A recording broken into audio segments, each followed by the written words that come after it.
Paz do Senhor, nessa terceira parte, nós vamos falar sobre o item 4 do tópico 1, que fala sobre a revogação da lei dos mandamentos.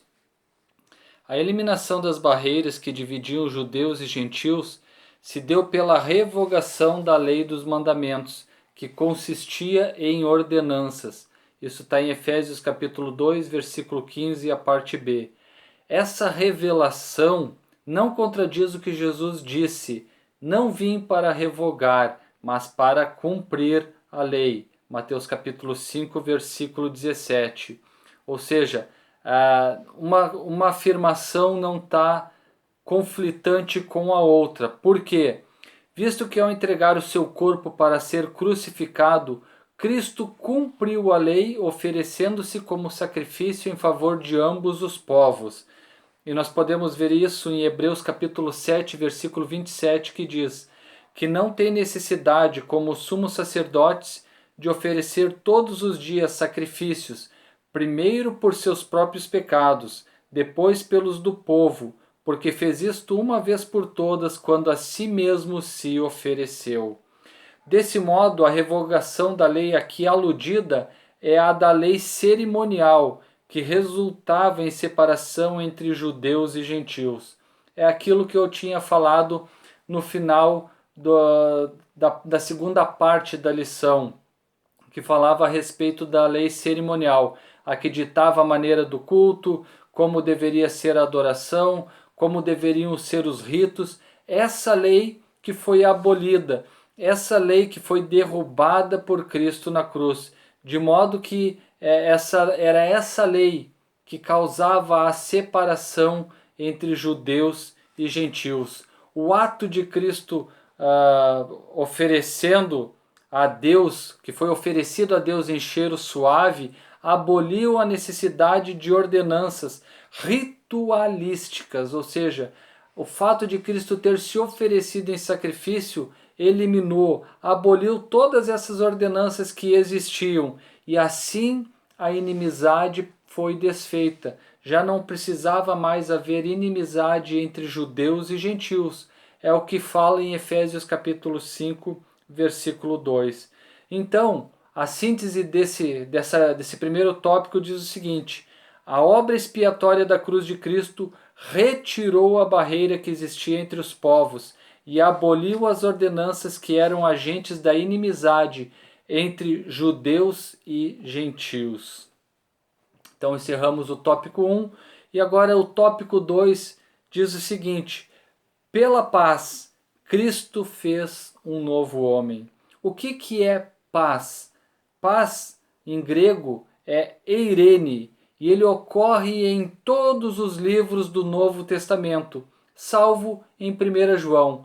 Todos os livros do Novo Testamento falam sobre essa paz, essa eirene que está aqui.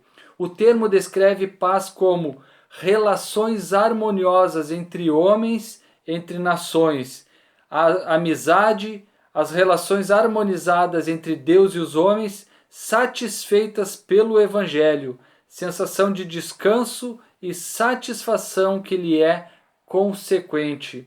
Então, a paz ela traz consigo vários termos que vai ampliando o seu significado, mas todas elas vão girar em torno dessa questão de satisfação, descanso, prazer, harmonia. Todas elas giram mais ou menos em torno desse mesmo sentido.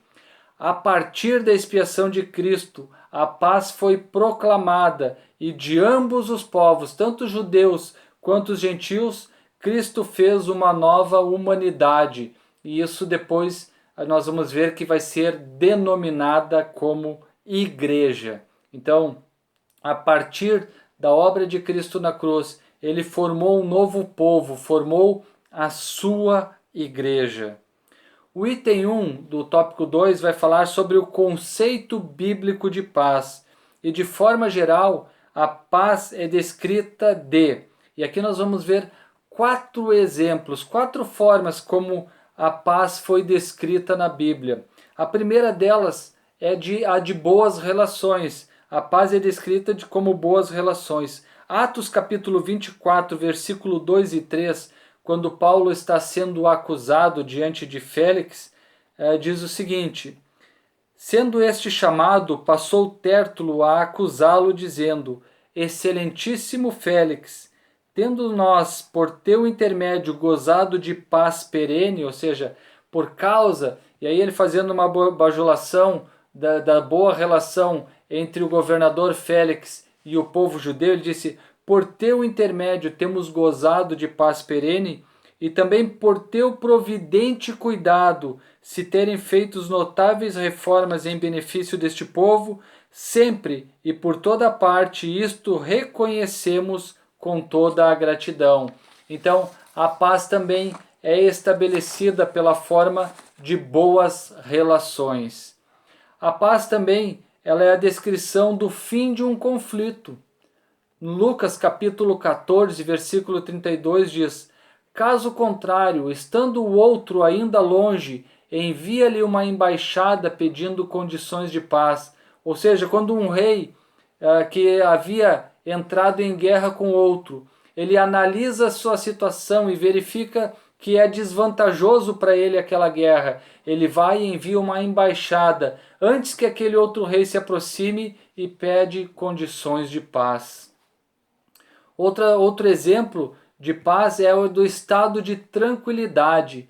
Primeiro livro de Reis, capítulo 4, versículo 24 diz: porque dominava sobre toda a região e sobre todos os reis aquém do Eufrates, desde Tifsa até Gaza, e tinha paz por todo o derredor. Aí está falando sobre o reinado do rei Salomão, que não precisou levantar a espada para guerrear contra ninguém, porque ele estava num estado de tranquilidade e de paz por todos os lados. Também é a descrição de uma qualidade espiritual. Gálatas 5:22 vai dizer: mas o fruto do Espírito é amor, alegria, paz. Então a paz é uma qualidade, um dos gomos do fruto do Espírito. E ele segue falando longanimidade, benignidade, bondade, fidelidade, mansidão, domínio próprio, e contra estas coisas não há lei. Então, eram algumas das descrições a respeito da paz.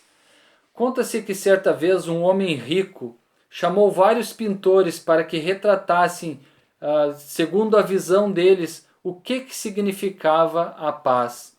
Um pintou, dentro da sua concepção, pintou um quadro de uma grande pomba branca voando, que para ele era aquilo que simbolizava a paz. Outro pintou uma linda paisagem com pastos verdejantes ao lado de um rio cristalino, um sol brilhando, segundo a sua descrição. E cada um dos pintores procurou desenhar e pintar aquilo que para ele era o que representava a paz.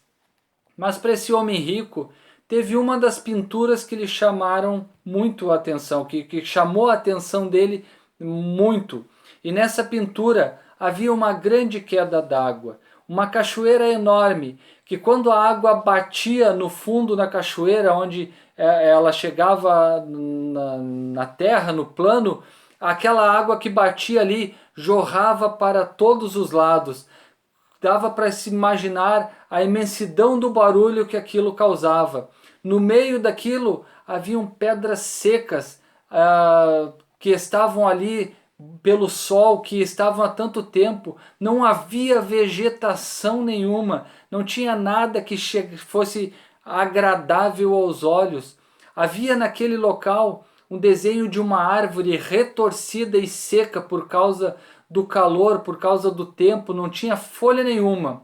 Mas num dos galhos daquela árvore tinha um passarinho pousado, assoviando uma melodia que era para ele agradável.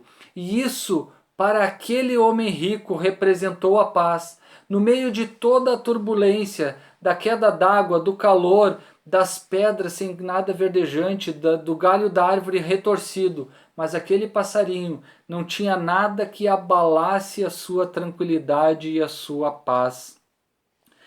Ou seja, nessa passagem a preço, o apóstolo ressalta a paz oferecida por meio de Cristo. não era uma paz qualquer que ele estava oferecendo, não era uma paz promovida por meio de boas relações para terminar com o conflito, simbolizando um estado de tranquilidade ou uma qualidade espiritual. Era uma paz oferecida por Cristo. E aí a gente vê que precisamos retornar e ver a questão do problema da queda do homem.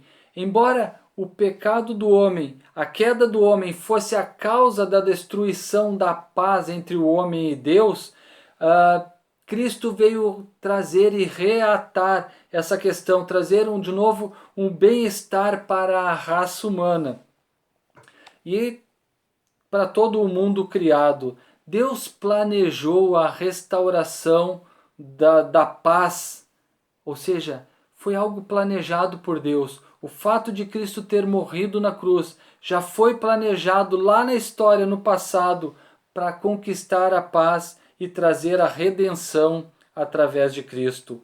Sua morte na cruz desfez a nossa inimizade com Deus. O pecado criou essa barreira, criou essa separação com Deus, mas a morte de Cristo na cruz desfez essa separação. Não havia mais problema entre os homens e Deus, ou seja, foi providenciado, foi possível fazer a reconciliação entre ambos, promovendo assim a paz. A paz foi promovida através da obra de Cristo na cruz. Todo ser humano que vivia alarmado, vivia preocupado, não tinha solução por causa do seu pecado, não tinha saída. Agora, por causa da obra de Cristo na cruz, ele foi reconciliado novamente com Deus. E é interessante o que diz o apóstolo Paulo na carta aos Colossenses, capítulo 1, versículo de número 20. E que, havendo feito a paz pelo sangue da sua cruz, ou seja, essa paz, esse tratado de paz, esse resultado foi feito através do sangue da cruz, através do sacrifício que Cristo fez na cruz.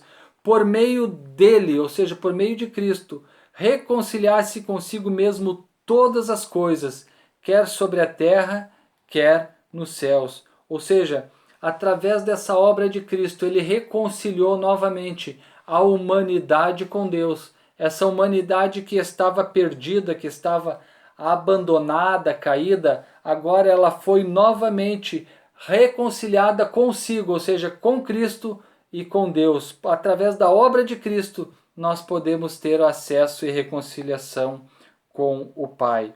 Então, por ocasião do nascimento de Jesus, e aí a gente vai para a história que nós vemos em Mateus, Marcos, Lucas e João, em todos eles vão falar muito a respeito de paz, mas quando é da ocasião do nascimento de Jesus, a Bíblia vai relatar que os anjos proclamaram que a paz de Deus acabava de chegar à terra.